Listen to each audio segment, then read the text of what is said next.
same comment with regard to Rachel. You know, it used to be that you'd go to school and they'd support what your parents taught you. Now it's like, you know, whatever qualities of virtue and good character you get at home, you go to Yale and it's virtue with a minus sign in front of it. Like, cancel that out. Because we have a new definition of virtue. And that's where we are today. That's why, for, you know, because I talked to somebody that was asking me the other day, why can't we, you know, why do these schools keep telling us they own our kids? You know, they own the, you know, you go to school, teacher owns you. Biden was saying this the other day. You know, the parents don't own the kids. They're in school, we own them. And I was thinking about that, and the old idea of school used to be that wasn't going to be a problem, because when you went to school, your teachers were on the same page as your parents. I mean, broadly speaking. They might not have been Catholics or Protestants or Jewish, but they basic general idea of how you conduct your life was, and what are qualities of character and of mind that are admirable and honorable. That people agreed on. And that's why we have this problem now, where, because the founders were not libertarians. You guys are sort of libertarians, and in a way, that's what we have to be now, in a way. But they weren't, because they thought it's not enough to expect the parents by themselves to be able to do it on their own. They need at least the moral support, the vocal support of government and schools. And we don't have that. So I think that's just struck me just listening to your description of that, of how you feel about things, how you grew up. You know, because your real education in virtue was in the very same place you said you got no academics. That was really more formative to you in a good way. I'm talking from the point of view of the founders, okay? They would have said, you learned to be a citizen in this town that didn't value academics. Then you went to Yale, and fortunately they weren't able to rub it off, but you know, but that's how it works, you know. But anyway, so this basic idea of liberty and virtue. Now, the way they thought about it was government should take a hand in that. Should take a stand in regard to promotion of good character. And as I say, we tend to think there's more like an opposition between liberty on the one hand and government support of a particular moral orientation on the other. And one question I think it's helpful to think about is, why did they think those two things go together? Whereas we tend to think they're different. And I think partly why we think they're different is what I just talked about, because of our current way of understanding things. The educational establishment has its own definition of virtue and character and honor and so on, and it's not the same necessarily as that of what happens in private life.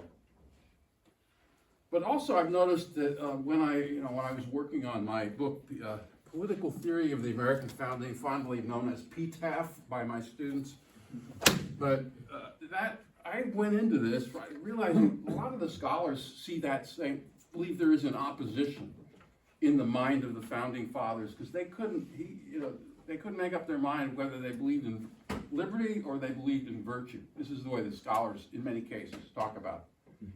And in fact, when the founders talked about qualities of good character, they always said, this is exactly why we do this, precisely because it's necessary to have a free government. You've got to have an understanding of character to make that work. Now, if you think about it this way, so in the Declaration of Independence, there are two criteria for government, legitimacy of government. One is consent of the governed, and the other is government secures our rights. Secure these rights. Now, what does secure these rights mean? It means protect us, in plain English. It means protect your life, your liberty, your property. It means criminal law, criminal prosecutions, civil courts where you can sue somebody who violates a contract, violating your right to property. Foreign policy, defend the nation against attacks from abroad, or deter attacks. again, defense, defense, defense, always. So every foreign policy and domestic policy, always about defense and protection of the individual. But what happens when consent disagrees with protection? Classic example, slavery. The people consent to slavery, and then some people get enslaved. The majority has, they got the power, they can enslave you. They've got the guns. So there's a case, consent violates protection of rights. The two criteria of government are in opposition. In the Federalist Papers, and when they wrote, the reason why we have a constitution of that type that we ended up with is because it's the same thing. The states were busy creating problems for property rights in particular.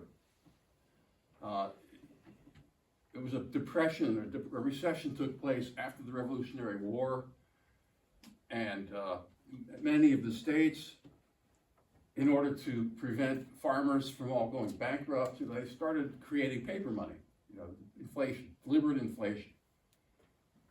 And that was one of the main reasons the Constitution got passed, was to prevent inflation through issuing paper money. You might kind of wonder about what we're doing now. That's nothing to do with what they thought they were doing. They thought that was something we need to make sure. So that's why gold and silver coin are the only legitimate currency in the Constitution. It's the only thing that's real money in the Constitution. For the reason of, you've got to protect the value of units of exchange, so that people can, when they say make a loan to somebody, they know what they're going to get paid back in, that it won't be some worthless currency. In Rhode Island, they had a law that required all of the businesses in the state to accept the paper money that was worthless. And the businesses were saying, we're not going to sell, we're going to close our doors. And then there were riots, people were attacking stores, people were breaking in and stealing goods. This is the kind of stuff going on prior to the Constitution being written. And you can go throughout American history. There are many examples of consent where consent of the government turns out to violate one or another of the individual rights of the people. In the 1960s, let's say, the consent of the governed created a series of policies that the founders would have said, those policies are violating the right to liberty of the citizens.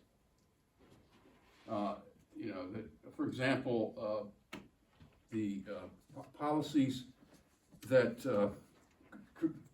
create a welfare system that disincentivizes ordinary people from going to work, which is what happened in the 60s. You had this massive shift away from people being employed, towards people being unemployed and going on welfare.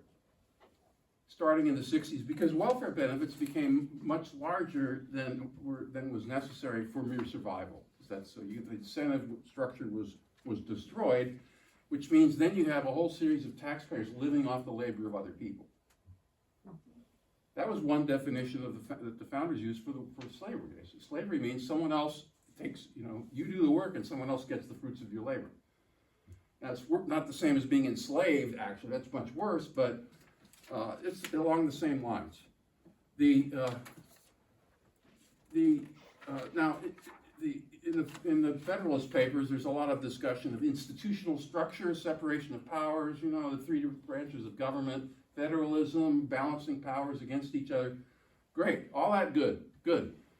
But even in the Federalist, the authors admit from time to time, that's not enough to create a free society. They knew that you had the devices alone to check private interest were good and important, but not sufficient. And that's why for all the founders thought the government needs to support public education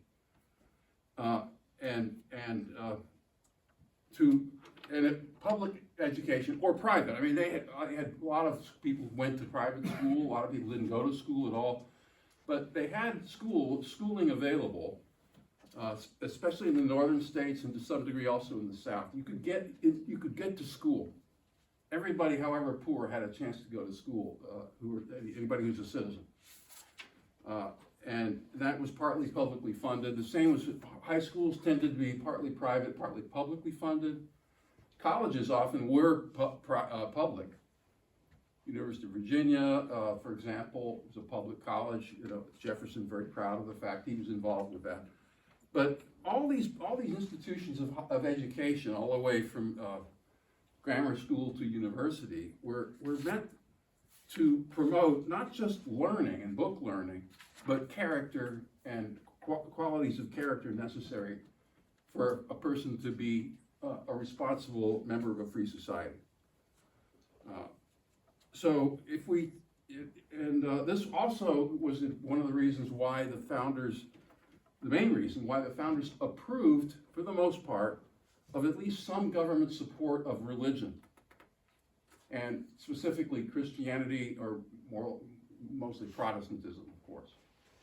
But that was thought to be an appropriate concern of government to help, to give verbal support and sometimes even financial support to schools that were teaching religious doctrines or churches. Again, it's something we today would think this is outrageous, it's impossible, we know. But, and again, it was back then you had such a consensus on this that it wasn't regarded as all that controversial in many states, although there were some fights over it. I mean, Jefferson was very much opposed to any public support of religion, but most others at that time thought it was okay if it was done in a very modest way, as long as you don't punish people for failing to agree with this or that particular religious teaching. Washington famously praised that idea in his farewell address when he was ready to go back to private life as president. He said, "Religion and morality are necessary pillars of government, and religion," he says, "is necessary for the most part if you're going to expect people to be moral. You're going to expect people he gives the example of 2 of the 10 commandments. So do not commit false witness. He doesn't mention the commandment, he just says, how do you expect people to believe that they should tell the truth in courts if they don't believe in God and that God cares about whether you tell the truth or not? It's a prohibition against lying in court, false witness. Or thou shalt not steal, another one. So how do you expect people to respect property rights if they think God's okay with that? So, because, then you might think, I can get away with it privately and not be noticed. His point is that religion by itself doesn't create morality, it's supportive of it. And to that extent, government has an interest in it.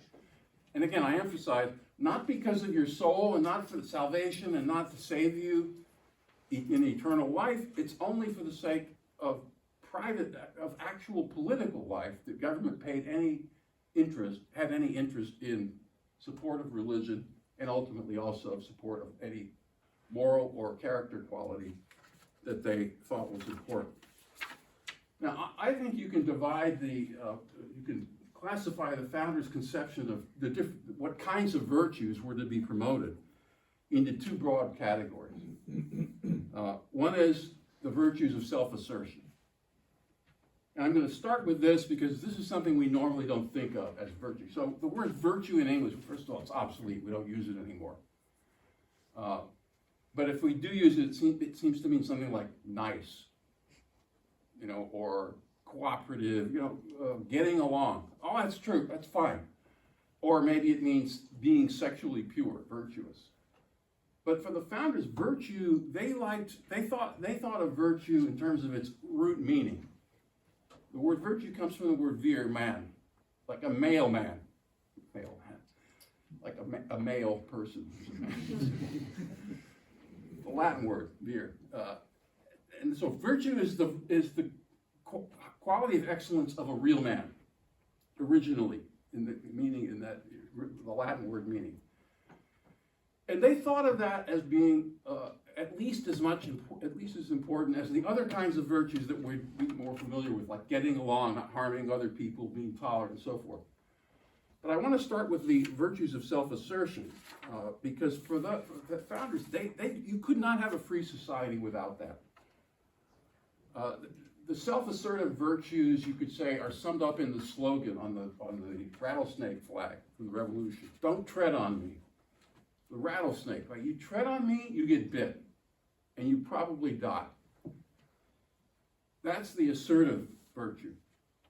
You know, ready to be vigilant. So founders used to use the word vigilance for one of their virtues, like always being suspicious of government. What are they up to now? Are they trying to take away our liberties? Now you get kicked off Facebook if you ask those kinds of questions. You're not allowed to be vigilant anymore. Vigilant means you're a conspiracy theorist. From the point of view of the founders, that is what you're supposed to, it's a virtue. Otherwise, they can manipulate you into your own subjection. But of course, an even more assertive virtue would be courage. Like being able and ready to fight in danger, primarily in war.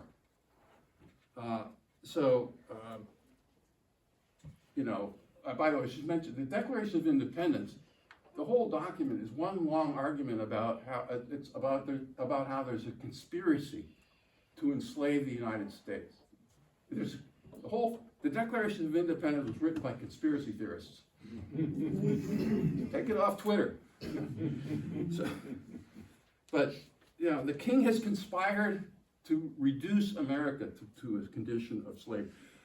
Now, one feature of the founders, one way in which the founders' virtues of vigilance, self-assertion, courage was expressed was in widespread gun ownership and mandatory membership in the state militia. So one way virtue got taught, the virtue of courage, the virtue of feistiness, of vigilance, is just through militia training. Every adult male, I believe up to 45 years old, I've forgotten, but most states had some kind of a law that said every adult male is an automatic member of the state militia and has to be ready to march on a moment's notice. The Massachusetts, the people early in the Revolution called themselves Minutemen because they're ready to march. But that was in the law. In Massachusetts, every adult male was required to own a musket, ammunition, and an appropriate knapsack or whatever, so you can go out. That was the founders' idea of gun control. Meaning you want guns in the hands of the people because that is part of how you train them to be ready to fight and also get them used to the idea of being strong and independent and not at the mercy of government officials. And that practice continued after the Revolution. The practice of the membership in the militia. Many of the states had you'd have to show up for a certain training at a certain time of year within the state militia. A nice summary I found a nice summary of the founders' idea of manly and assertive virtue was given by an American woman, Sarah Jay. She was the wife of John Jay, who helped to negotiate the 1783 Treaty of Peace in Paris. And they had a nice dinner. After the treaty was signed, there was a big dinner. Sarah Jay was there, and she offered this toast. She offered a toast, and the toast was, may all of our citizens be soldiers, and all our soldiers citizens. In other words, what she was describing, which was pretty close to the truth, was that America at the time of the founding was a military republic. It was an armed republic, a nation of armed men defending their families, their property, and their religion, and their way of life against the British and then in the future against anybody who might want to take that away. This reminds me of a comment by Jefferson in a letter he wrote to his nephew, talking about what exercises and education. He says, a strong body makes the mind strong. As to the species of exercise, Jefferson said, I advise the gun. While this gives a moderate exercise to the body, it gives boldness, enterprise, and independence to the mind. Let your gun, therefore, be the constant companion of your walks. Amazing. That's a style of republicanism old small R republicanism, that we sometimes kind of can kind of recapture that in our imagination. It's just not, it's not common anymore. It's not the kind of thing that normal people would think of in our time. Now, the other virtues, broad category of virtues, would be the virtues having to do with self-restraint, not self-assertion. And for example, justice, temperance, frugality, things that where you control your own passions so as not to harm others or to harm yourself. And so take justice, the virtue of justice. The term social justice we hear in our time. It turns out I didn't know this until fairly recently. James Madison uses the term social justice. He says that's the purpose of government. But he doesn't mean it the way we do. He says what social justice means is protection of every citizen in his person and property against violence and against harm. That's social justice. Protection of your rights, your individual rights, your freedom. He means, of course, through criminal law, through and so on, kind of civil law, the ability to sue someone who harms you, get recompense. And so that quality, that social justice, was to be enforced certainly by those laws, and then also by the moral consensus that prevailed in the early republic. So people had a common moral view of how things ought to be, what's right, what's wrong, what's fair and unfair. If you think about juries, how juries used to work, it's becoming more and more difficult for juries to operate in the way they're supposed to in modern America, because you now have often the case where people come onto a jury and they'll decide on guilt or innocence based on what category of person is being prosecuted. Like the J6 protesters in Washington, they can't get a fair trial in Washington. Everybody in the jury is a Democrat, and some of them are very aggressive. People are evil. You need to stay in prison forever. You need to die, whatever. But you have to have people being willing to look at whether the person actually committed the crime in question, and not simply decide, I don't like you for whatever, you don't like your politics, I don't like your race, whatever it might be. Now, another virtue of self-restraint, temperance, not so easily enforced by law, but certainly through public example, through education, and embodied in public opinion. Interference, so you think of the most obvious and important kind of temperance would be not interfering with other people's husbands and wives. No adultery, no seductions, leave them alone. Let them, it's one to a customer, you don't get multiple shots at having a girls or men that you want, that you're in love with. So cheating on your spouse universally got you in trouble socially at the time of the founding. Again, that's one of the things we've changed. It's now part of the modern understanding of virtue that's okay. But the older view was, no, that is wrong. You need to respect your own spouse and others too.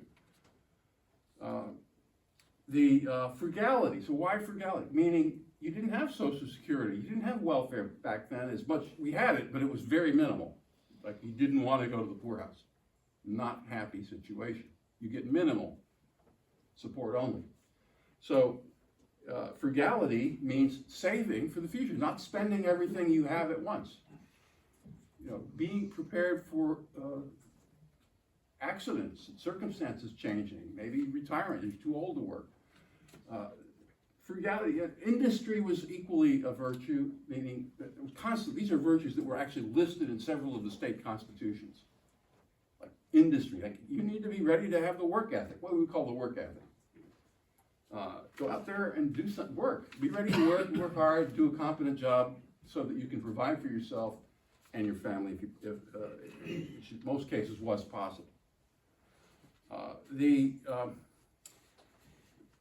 Now, in the case of Washington was constantly talking about these two qualities, self-assertion and self-restraint, in his, his speeches. And for example, his first State of the Union address to Congress, he says, he starts, there's a paragraph on education. He says, knowledge is, in every country, the surest basis of public happiness. Knowledge. But then what you find out right away, he doesn't mean book learning. He then says, to the security of a free constitution, knowledge contributes in various ways. By teaching the people to know and to value their own rights, right? So, knowing your rights. And provide against invasions of them, right? Teaching the people when is it appropriate to resist oppression. To distinguish between oppression and the necessary influence of lawful authority, right? So, oppression, meaning that calls for the self-assertive virtues, but then lawful authority, that calls for self-restraint, obeying the law. And the two together, what he's saying in this paragraph, these two things together are what makes for a good citizen. Again, he adds this, it's the same point, to discriminate the spirit of liberty from that of licentiousness. Right? Liberty means doing what you like, but always within the understanding of don't do what's licentious, don't do what goes beyond what is appropriate for liberty. Uniting a speedy but temperate vigilance against encroachments with an inviolable respect for the laws. That's Washington. Very nice summary of the point I'm trying to make here. The two kinds of virtues which he combines together in this little this paragraph of his first State of the Union address. And I should just say, okay, I could multiply these quotes, they're long, lots of others like that in the founding, they're all over the place. But that was just to illustrate the idea of how they understood this is, I think, useful. Now, in other countries, there's why, sometimes the founders talked about why other countries can't have a free government. So, in the case of Gouverneur Morris was the American ambassador to France during the 1780s and 90s. And he was writing these letters back to Washington explaining this French Revolution is going to be a complete disaster. But what he said was they were trying to set up an American Constitution without reflecting that they have not American citizens to support that Constitution. That's what I'm talking about. It's not enough to have the words on a piece of paper saying, separation of powers and legislative body and courts and so on. You got to have the spirit of the people on the side of what the government is trying to do and how it's supposed to operate. And the way he puts it is, I don't generally indulge the flattering illusions of hope for the French Revolution because I don't perceive that reformation of morals without which liberty is but an empty sound. He doesn't perceive the French having the reformation of morals that it would take for them to establish liberty. And why? Because there are two problems with the French, he says. By the way, I apologize if you're French, whatever. But this is only 1789, so don't worry about it. It's not true anymore. But so he commented frequently on the French lack of the virtues of self-control. For example, he says, there's one fatal principle which pervades all ranks. It is a perfect indifference to the violation of contracts. So nobody pays their debts, if they can get away with it. The great mass of the common people have no religion but their priests, no law but their superiors, no morals but their interests. Sounds like Washington, D.C. That's just France we're talking about. Washington, D.C., yes. Okay, so, but then on the other side, a deficiency in appropriate self-assertion. And so he gives the example, Morris tells the story, he says, nothing would be more difficult than to subdue a nation, every individual of which, in the pride of freedom, thinks himself equal to a king. And Morris is telling this to a French aristocrat. You'll never conquer us, because every common man thinks he's equal to the king, meaning you don't have the right to rule me without my consent. And the Frenchman says, that's all very well, but there must be a difference in ranks. And I would say to one of these people, you, sir, who are my equal, make me a pair of shoes. Morris says, our citizens, sir, have a manner of thinking peculiar to themselves. The shoemaker would reply, sir, I am very glad of the opportunity to make you a pair of shoes. It is my duty to make shoes, and I love to do my duty. Does your king do his? That's, in other words, push back, assertion against abuse of power. And again, he's not complaining that there's anything wrong fundamentally with the French in terms of their biology or anything. He's just saying, whatever is going on with them, they are not a people right now fit for liberty. And this is one of those things that I think we forget today. It's something we've forgotten in our current understanding of spreading democracy, spreading human rights. We have these ideas about everybody in the world is capable of having the same kind of human rights regime and democracy that we have. And it's considered racist to object to that and say, well, maybe it's maybe it's not for everybody. Now, I'm going to turn to the current understanding of how virtue is understood. What's the current understanding of virtue is what I'm trying to say today. So I'm going to say that there are two elements in today's understanding of virtue and this begins approximately in the 1970s. And you can add your own, but I mean, these are two really important features of contemporary idea of virtue or excellence or good character. One is that the ideal for every person is self-creation, self-expression, which also always includes the right to do whatever you like sexually. So, for example, when the Supreme Court made its gay rights decision, or I guess the idea the Constitution guarantees gay rights. So this was in the 15, 20 years ago, whenever. But it was Kennedy wrote the opinion, Justice Kennedy, and he said, "At the heart of liberty is the right to define one's own concept of existence, of meaning, of the universe, and of the mystery of human life." Right to define, and basically what Kennedy meant was, if you don't define it for yourself, you're just a slave of someone else's definition of it.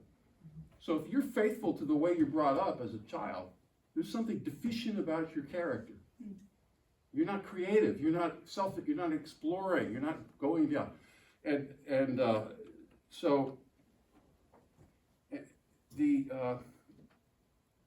of course, this is a right, which is at the same time a duty, and you also have a duty to tolerate meaning to accept and to praise whatever someone else chooses to do with his or her life.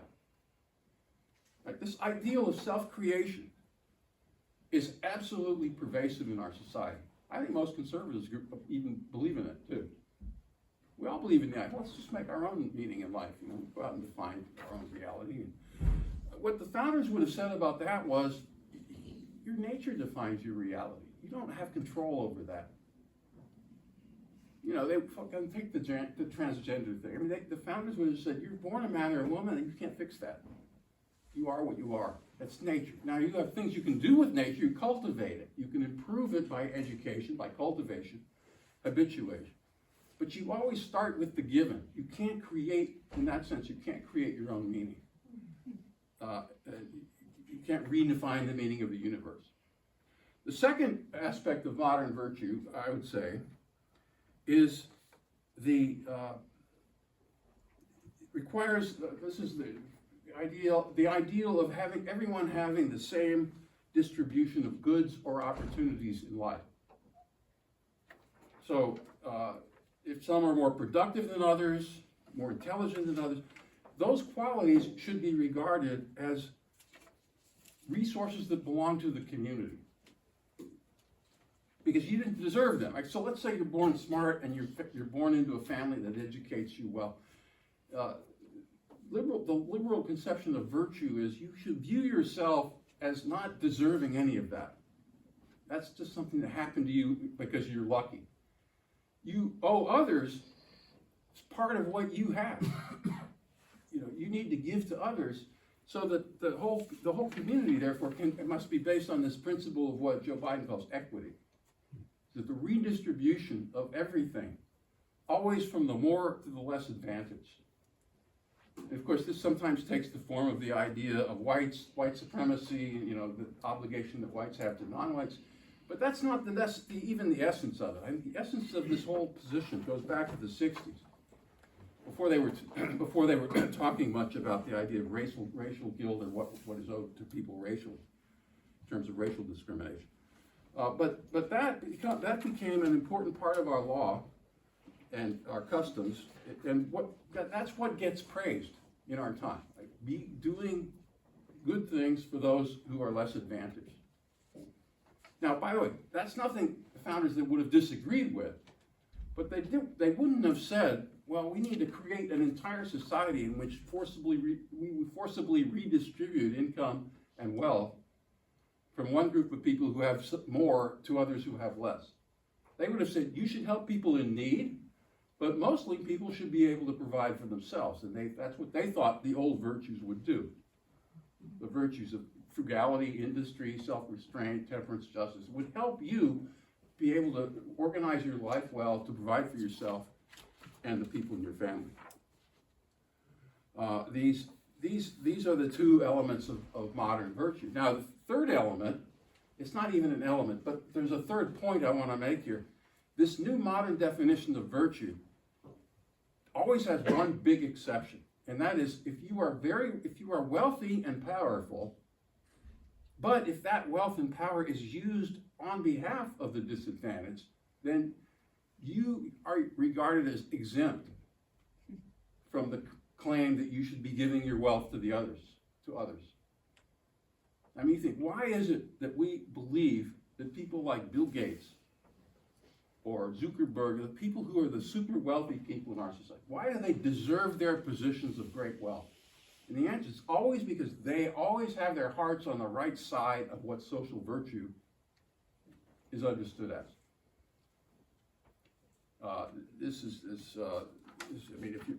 If you're interested, there's John Rawls, this political theorist from the 1970s, explained all of this. And he said, inequality is always justified if it somehow helps out the least advantaged among us. And that became the kind of life. That's why people refer to it virtue signaling. And they make fun of it, but virtue signaling is an element that's essential to our system in order to justify great power and wealth. If it can be justified, if you don't have the right view of, let's say, BLM or whatever, then your wealth isn't justified. Then it shows that you don't have you're not devoted sufficiently to the proper understanding of justice. You lack virtue, and lacking virtue of that kind that we now define it as means that you don't deserve the position you have, and you need to be subjected to the new rules of equity, which means that your privilege needs to be taken away.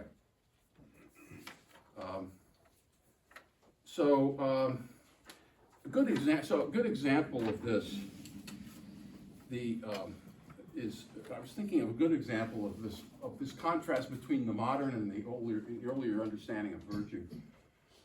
There's a law professor, Amy Wax. She's Penn Law School. She's gotten into all kinds of trouble at Penn Law School because of her views being out of sync. But she wrote an article in 2018, a newspaper op-ed, in which she said, quote, "Get married before you have children and strive to stay married for their sake." And she's talking about what leads to success in the modern world. And she starts quoting all of these things that are basically things you're not allowed to say anymore. But the founders would have said, well, yeah, it's obvious. So she goes, get married before you have children and strive to stay married for the children's sake. Get the education you need for gainful employment. Work hard and avoid idleness. Go the extra mile for your employer or client. Be a patriot, ready to serve your country. Be neighborly. These norms defined a concept of adult responsibility that was a major contributor to their productivity, educational gains, and social coherence of the period before 1965. That's true. That was the older view, and it was continued on in various forms up until the 1960s.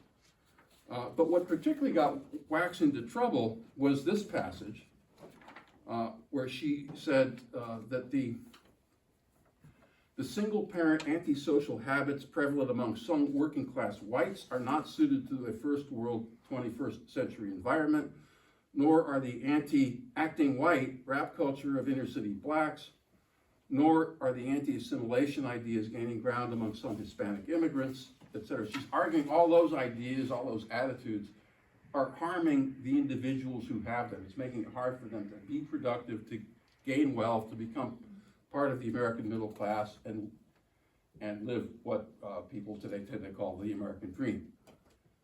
And so this article was condemned very widely. It's constant by, they tried to get her fired at the college. Her dean denounced her, said you're no longer allowed to teach the intro courses in law school. She was condemned as racist, white supremacist, xenophobic, heteropatriarchal. The whole thing was called hate speech because she had violated this basic principle of modern virtue, which requires you to show equal concern and respect to all manners of life, no matter how you choose to live your life. Like, don't be judgmental is one of the modern virtues. Judgmental about that. You're allowed to be judgmental against people like Amy Wax, because she's non-judge, because she's too judgmental, and so she needs to be fired. But that's the basic orientation. So now the implications, you can see the implications of all this for our situation in modern America in terms of both, education. How do we think about education? Homeschooling versus public, and at public, what do we do in public? What do we talk about? What are teachers?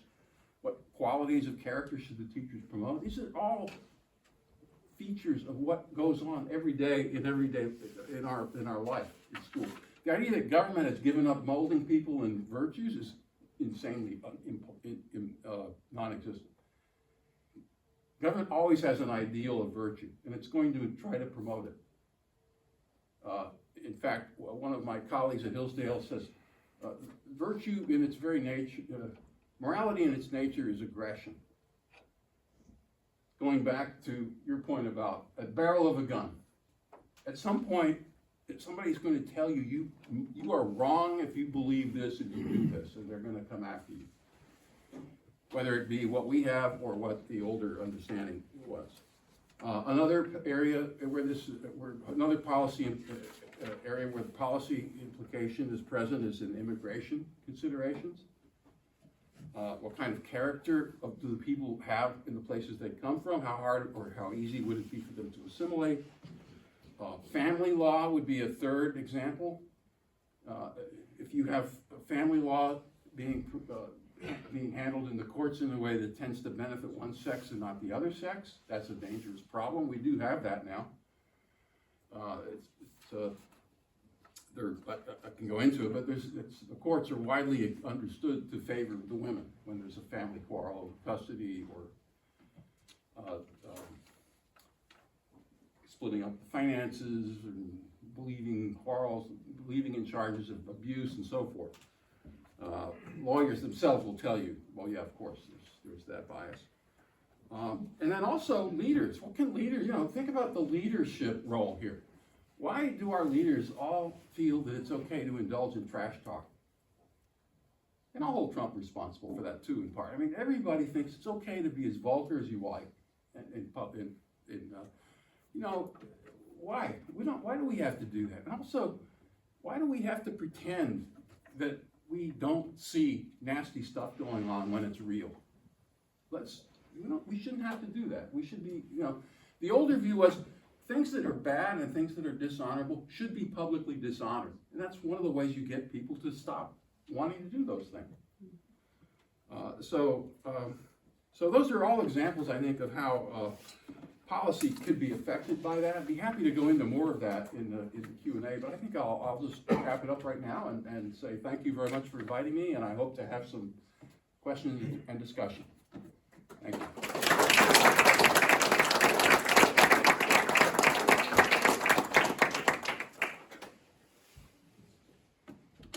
What do you think, guys? My greatest fear is for my kids and grandchildren to grow up with the opportunities that I had to be raised in this great country. I've been in most of the others, and this is the greatest country on earth. And it's founded by the greatest people. Well, that's what on we're earth. talking about. What can we do? How can we think about Let me this ask in a you, way what do you to... think the greatest fear is for them not to be able to accomplish that? Is it the moral standards of the United States people at this time? Or is it the moral standards of those rich people that you're talking about, that, like George Soros, and they want to have the Agenda 21 and the Great Reset, and they want to save all this stuff for themselves, and they don't care how many people they take out doing it, because they have to save the fuel, the natural resources for themselves. Yeah, I agree. I think you're right. I would say it's both, Which one but it's is it? primarily, no, it's both. I don't think you can say that the average American citizen lives an upright and pure life. They don't. We don't. We do all kinds of We're all things, sinners, but we're at all the same sinners, that's time, for damn sure. but at the same time, I think it's true that our leaders are pushing us in that direction. Guaranteed. And that there is always this tension between Yale and Well, there's tension between Ryan, the north what's border the and the town? southern border. Bronson versus Yale. Yeah, that's right. Or Hillsdale versus Yale. So I would put it my way. You're always going to have, but you're going to have that tension in our time, and which is why you have then homeschooling. Why do you have homeschooling suddenly breaking out in America? Because the elites are too much out of step with the people, and the people withdraw from the schools when they see that the schools are undermining the way they're trying to raise their own kids. That's exactly right. And I see no place in the Constitution for public education. None. That's Now, not a no, question. It's in every state constitution. No, well, might be the state constitution. Go ahead. but it's not. You had a comment? Yeah, I was gonna say, you talked about the J6 thing in Washington and Yes. the jury that was totally biased against the J6 people. And I was gonna ask, what do you think about Supreme Court justices now, where people are certain how they're gonna vote? Where people literally just put in justices? Yeah, I mean, it's all of our whole society is being split apart by this gap between the older America and the older American way of life, and the way of life that has been adopted by and promoted by the elites. And you now have a considerable split. It's very hard to even describe the United States as a Republican form of government anymore, in the way that the founders understood, where you have elections are genuinely reflective of what the public thinks. Now they're often very manipulated. There's all kinds of stuff going on. Sometimes there's thefts of elections. But that's true throughout everything in society. You cannot have a judicial system that protects people's rights in the founder's sense. If the judges themselves are taking sides about whether or not the law is the law. This is what's happened in our country. You have these cases. So why is it that when the BLM riots were going on, hardly anybody got prosecuted, and then when the relatively peaceful, basically just peaceful, people going into the Capitol, mostly just walking around, suddenly they have to be in jail for a year and a half. That's due to the bias in the courts. The courts are not treating people in the same way by the same standards. The rule of law. So one of the things I think Americans need to understand again is what law is in the older sense. We think a law is whatever the government says for you to do, some administrative agency or so. So Gretchen Whitmer, it's now the law that you have to wear a mask in stores. And that's not a law. She just made that up. A law, from the point of view of the founders, is something that is deliberated on and passed by elected representatives, not something that a governor or an administrative agency cooks up out of the blue. No, the And so, Constitution says you have to go to a court let me finish, from please. your Let me peers. finish. And a law means also applied the same way to every class of people. Meaning that if you're rich, if you're poor, if you're middle class, race, black, white, whatever, you should be treated in the same way. In terms of whether you violated the law, it should be handled that way. And so that we don't know that anymore. I mean, I was amused when they say, on the airplanes, the federal law requires you to not smoke in the bathroom on the plane. I'm thinking, what federal law was ever passed by Congress? That's just made up by an agency. And then they become unequally enforced, too, is what we see too. Yeah. So, So we do talk about the influence of wealth on, well, all laws and changes and such, and you did take it back to 1960s with the welfare, but we do refuse to acknowledge that the main desegregation, integration Right. change happened when Black people stopped giving their money, and that deprivation of profit is what pushed these companies to pressure their governors and government officials to change the laws so that they could secure that power again from those people who realized, hey, we're nothing more than a number. So why don't we Yeah. all realize again that in all eyes of every side of politics, we are nothing more than a number. We have wealthy individuals killing, running people over, raping, and they get off with slaps on the wrist. And why is that? Any one of us would be locked away. Yeah, that's right. That's what law, so that's part of why we can't have rule of law. Why these judicial appointments now are increasingly based on how you're gonna vote. Like, there's not really an assumption that there's a constitution to interpret that has a real meaning. Now it's like, well, what's your feeling about social justice? And that will determine whether you get my confirmation vote or not in the Senate. And same is becoming increasingly true now of these local district attorneys. Soros, you mentioned him earlier, he's been funding a lot of these local district attorney races, getting people to run who are basically pledging not to enforce the law against groups that are considered to be groups we shouldn't be discriminating against. So you're right about that. It's very hard to how can you have, I mean, one of the questions that the founding fathers had that your kind of observation leads to, both of you, is can you even have a free society? Can you even have a free government if the government itself refuses to create laws that are equally enforced? So, for example, Alexander Hamilton was when he wrote about this topic, he said, many places are not capable of having a free government. Let's see, where does he say? I hold with Montesquieu, I agree with Montesquieu, says Hamilton. A government must be fitted to the nation as much as a coat to the individual, and consequently, what may be good at Philadelphia may be bad at Paris and ridiculous in Petersburg, Russia. Meaning, we can have a Republican Constitution that actually does secure rights through the rule of law, but they can't. And especially not the Russians. They would be incapable of it, as he's saying back then. Again, that's not Russia today necessarily, but I mean, and they were saying the same of Latin America, you know, like what's gonna happen in Latin America? Jefferson was writing these letters to Lafayette saying, you can't expect it. You can't expect them to adopt anything like our Constitution and have it work. Because the people themselves aren't gonna support it, and they need to, yeah. Yeah, you mentioned John Rawls a little bit earlier. Yeah. And so one of the things that I found with Rawls is like, so some of the more contemporary critics of Rawls, so like Nozick and Sandel, they point out that the problems with his idea of the veil of ignorance, but they don't really refute his premise of like justice as fairness or justice as equity almost. So being that justice is one of the four cardinal virtues, could you explain like why that's a bad definition? Well, you have to decide what justice is. So, you know, what is justice? So the founders had a definition. Like I mentioned, Federalist 51.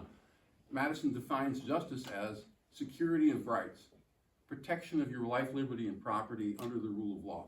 That was justice for him. So, you know, an unjust law is a law that fails to do that, either because it's not impartial or because the law is harming someone's life, liberty, or property, even though they haven't committed a crime. So that's justice. Now, what Rawls is saying is that kind of justice is really unjust because it makes people unequal. You know, the founders' idea of justice allowed for some quite considerable inequality, because people would use their property in different ways, and some would make money and some would remain poor. Their idea was, we can accept that as the price of freedom. What Rawls would say is, no, freedom is not worth it. We need to have redistribution of talent, income, honor, respect, so that all members of society, no matter what their way of life, their life choices, the wealth they started out with, can be as much as possible made equal to each other. And that's now how justice gets defined. I'm saying, yeah, it's a question of what it is. And you know, you have to think about that in terms, you know, Madison had a comment in Federalist 10. He said, look, you can, if you want, you can try to solve the problem of selfishness in society by simply taking away freedom. He says, yes, you can do that. And he says, but freedom is, of course, what is the essence of political life, meaning as he understood it. But Rawls is saying, I don't know if he's quite realizing he's saying this, he's saying, actually, what's so good about freedom? Justice is more important than freedom. In fact, Rawls says, if there's a conflict between self-expression and self-realization on the one hand and social justice on the other, Rawls says, always social justice trumps is the trump. And so that's why we have now in our official ideology in the United States, we have this idea that, yeah, you can live whatever lifestyle you like, but only if it's compatible with this ideal of redistributing wealth, income, but especially redistributing honor. So the key points of modern society is you've got to honor everyone, however degraded you might think they are, or however much you might disagree with their life choices. You're not allowed to say what Amy Wax said. Get married and stay married. Get a job. Go out and work. You know, that's kind of stuff, you can't say that now. You can say it, but I mean, people are, make people feel like that's unjust and that's not right. That's not tolerant. It's against virtue to talk that way. Yeah. Now, you briefly touched on Twitter. Now, given it's under new management now, it's going to be changing. But how do you feel about the newly founded disinformation board? Yeah, well, I mean, this is basically, yeah, I mean, how do I feel about it? It just means they're just openly admitting what they're doing, which is that we don't have a free country anymore. Now, of course, in reality, it would be very hard for that kind of a thing to really be effective in preventing freedom of speech throughout society. It's just like social media. They try very hard to censor alternative opinions. I've noticed that all the people that I like to read, they always find a way to get their ideas out there.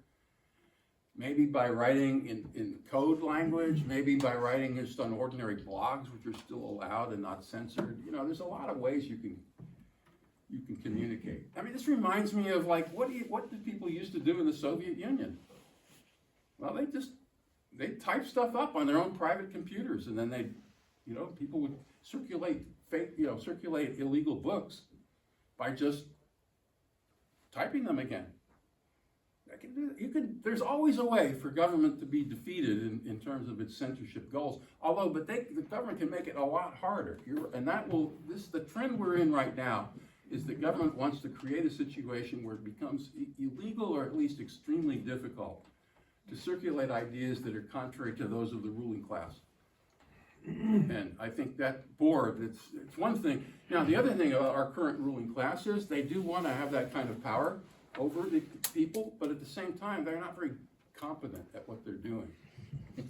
They tend to go too far and make it too obvious that we're going to take away your freedom, for example. We're not going to have freedom of speech anymore. I mean, why did they put this woman in charge of that disinformation board, who herself is a passionate, violent proponent of the far left ideas?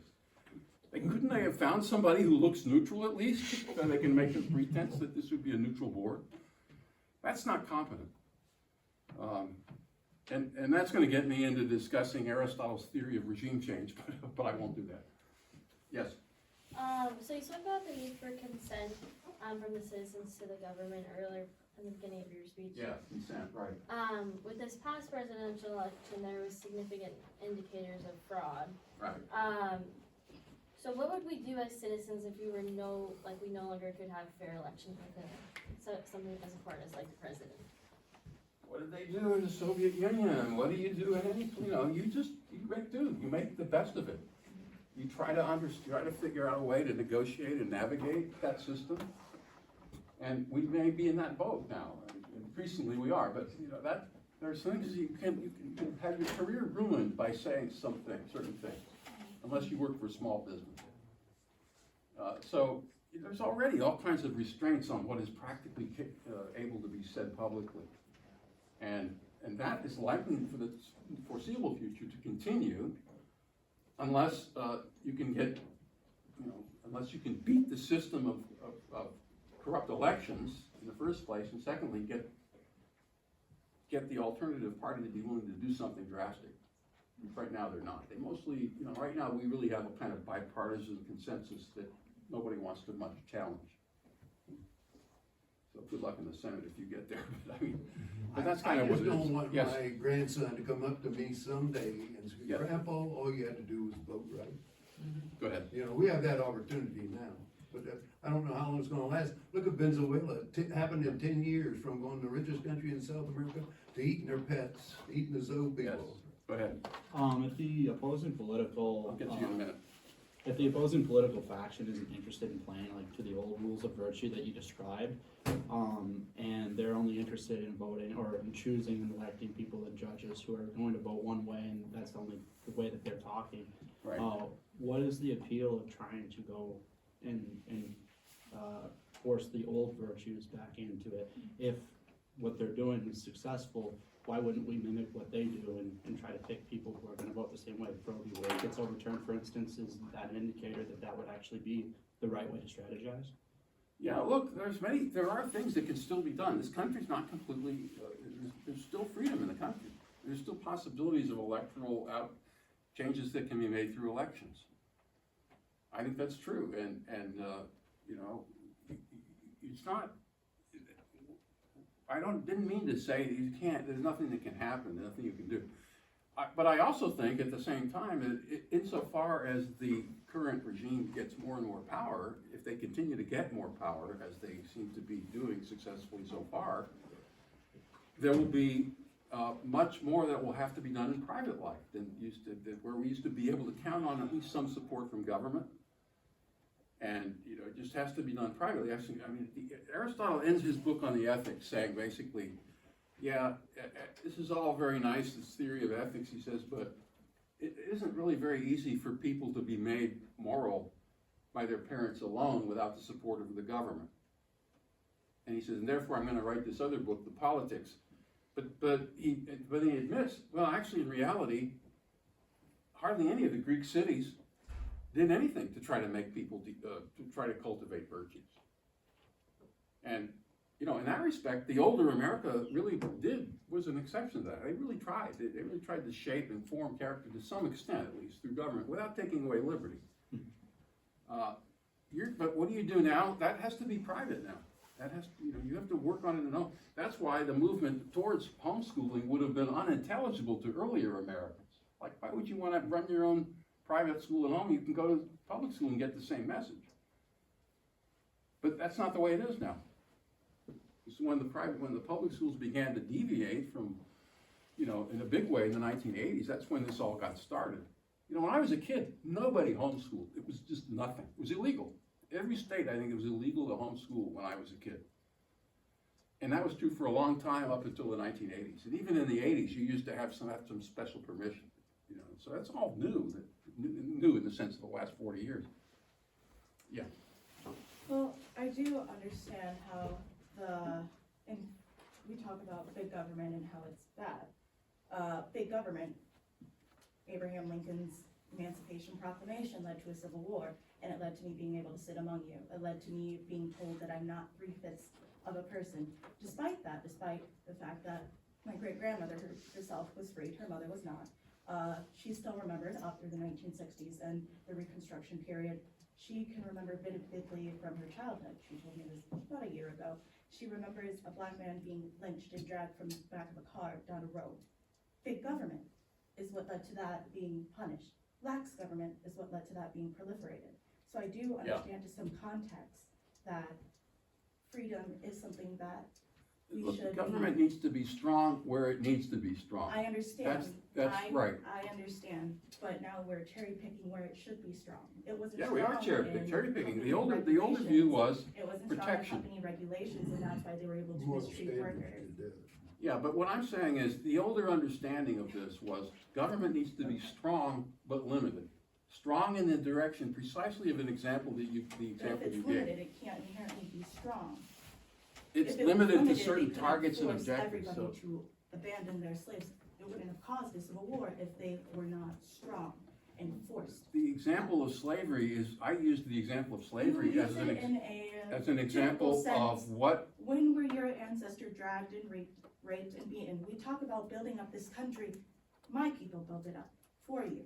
look, We were beaten and you're not, raped you're before. not disagreeing with what But I'm it's saying. being blocked over in case of these simple problems that aren't going to help your rents get cheaper. It's not going to help gas get cheaper. It's not going to help your students be able to afford college without spending hundreds of thousands of dollars. I don't understand how making people become more monogamous is going to save the future of our next generations. By itself, it won't. The point Even in you, conjunction, it has been used previously in conjunction. look, I'm not here to fight with anybody I'm not about the trying to founding fight, I'm fathers. trying to understand. I'm trying to Because it's explain hypocritical in what, many what kind ways. of theory of government did they have? Why did they have it? Why did they think it worked? And what would they say about what we're doing? They would say that. And so 60% of and when the in people in respect to the this room should not specific have a voice example on you it. gave about lynching and about dragging people to their death behind cars, those are classic examples of what the rule of law in the founder sense is supposed to prohibit. Now, if they didn't prohibit that in some states, that would be a reason why the 14th Amendment was passed in the first place. 14th Amendment was meant to federalize protection of civil rights And it was because adhered of to misbehavior on the people's part of the decision state. for their personal freedom. They believed they had the freedom to treat these people as less than because that what was brought down That was in what, their that family was what the values. 14th Amendment was meant to stop, and it didn't, and it stopped it to some degree, not sufficiently, I understand. Not disagreeing. But the point is, that was the goal. The goal of that amendment was to make sure that the federal government had the responsibility in the last resort to protect our rights, all of our rights. But we're saying that our Including rights in some ex-slaves. cases are given to us and should be pushed forward, but then we disregard the fact that having those rights given to us pushed forward and unchallenged has led to problems for centuries. And when they were challenged, when revolutions happened, when the majority was challenged, That's an that's when progress was interpretation, made, that's and an that's when interpretation our that country they became would, greater. okay, that's an interpretation that a lot of people believe today. Others would say that what they would have said was, no, it's not, it wasn't due to the protection of individual rights that people were mistreated, it was due to the lack of protection of individual rights. So, but we should allow others to comment if they want to, yes. Obviously, the old virtues were very good. They built up this country to be the wonderful country that it is. What can we do if government isn't supporting it very much now, if it has to be private? Like, what do you think are the best ways to promote the old virtues and morals and piety that we used to have that brought so much prosperity? Well, this is Looks like where. they can get it done, gentlemen. This like is where I and think that we can office. take advantage of the fact that America still today has quite a lot of private individual freedom, both at the state and personal level. So, for example, in places like France and England, when they came down with those COVID mandates and COVID edicts, it was almost impossible to avoid them. You know, you couldn't get into a store without a mask on. You couldn't go anywhere without getting the vax. Now, it's turned out later that people are now openly admitting the vax actually makes people sick in many cases. Some causes a lot of deaths. But the ones who objected to that at the time didn't have that freedom in those centralized countries in Europe. But in America, they did. Each state has local law enforcement. And you can get away with a lot because of the fact that sometimes your local sheriff is going to say, I don't care what witness said, I'm not enforcing that. In Hillsdale, the police openly announced, we're not enforcing any of the mandates from the governor. They were just telling people, we're not having anything to do with that. We don't like it. The district attorney was saying, I don't have time to prosecute those cases. When people were complaining, there's there's a lot of that kind of personal freedom still left in America. And that gives you an opportunity to develop things like homeschooling, local communities. You know, people can organize and help, you know, maybe have influence in their local school district, local city council. Look at the way these people who are objecting to the critical race theory of stuff and sort of going to these city council, you know, educational board meetings in various states and creating changes in policy in the schools. They have some influence still. So there is that. Okay, so I mean, I don't believe that politics is over in America. It's not over. And they're always going to be, now, of course, that can go both ways, right? Because sometimes the people who get power are the ones who are doing things you don't agree with, because, you know, whatever, because your criterion of what justice is different.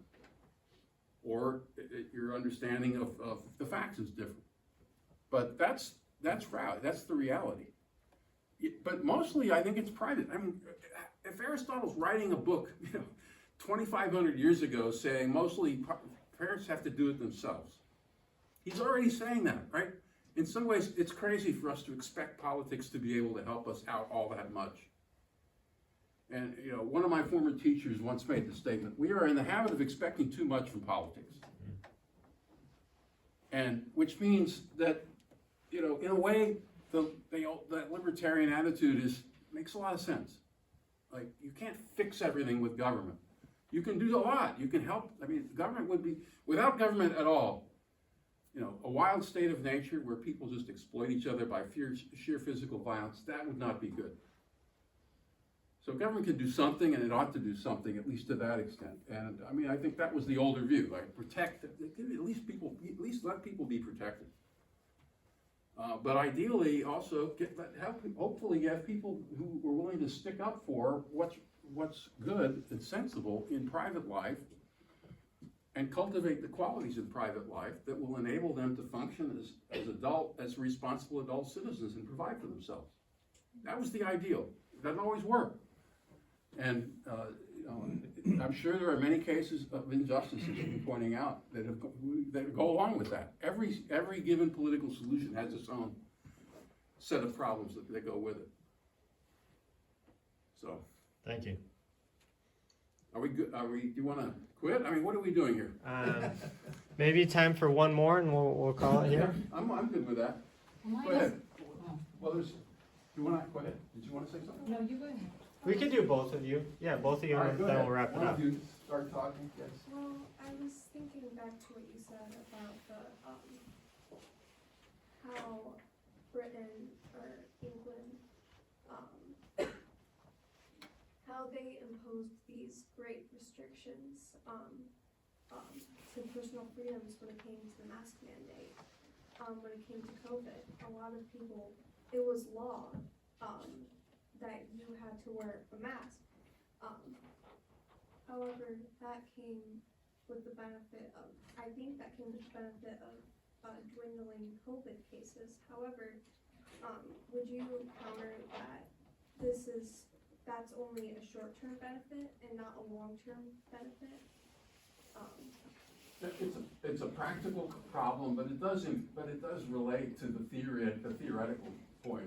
What is government for in the first place? Now, I read the newspapers in March of 2020. Online, you know, nobody reads newspapers. But I read online in 2020 the reports coming out of Italy, which at that time was the only place there were a lot of cases of China. And the Italians, they reported honestly, the average age of death from COVID is 80. And the average COVID patient who dies has 3 more comorbidities, meaning he's super sick already. He's dying already. I read that article and I went, that's it for me, that's it. I don't care if I get it. I got it. Most of my friends got COVID. It's like flu. You can't shut down your society because of a flu. You can't even shut down your society because of smallpox. You've got to figure out a way to allow for personal liberty, as long as people are not, you know, immediately an immediate horrible threat to your life. And that was what I think the problem. We lost all sense of proportion on this. we treated a flu as if it were some kind of a plague that we're all gonna die, and the propaganda was dishonest on that. So, yeah, you're right, we could have perhaps, I actually have read some studies on masks that say they don't work, okay, whatever. I mean, they might work, maybe they do.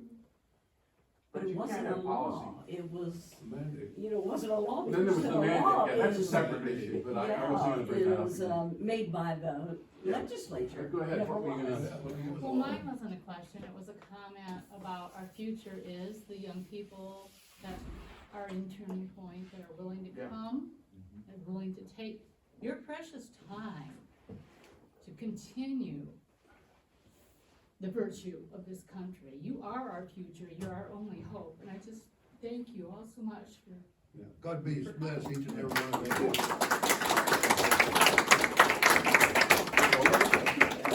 Yeah, let's give another round of applause. Okay. Thank you very much.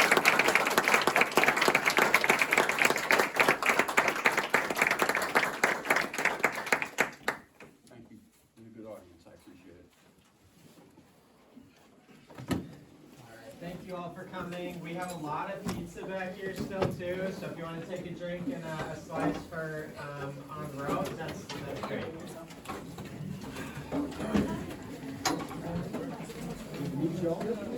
How's it going?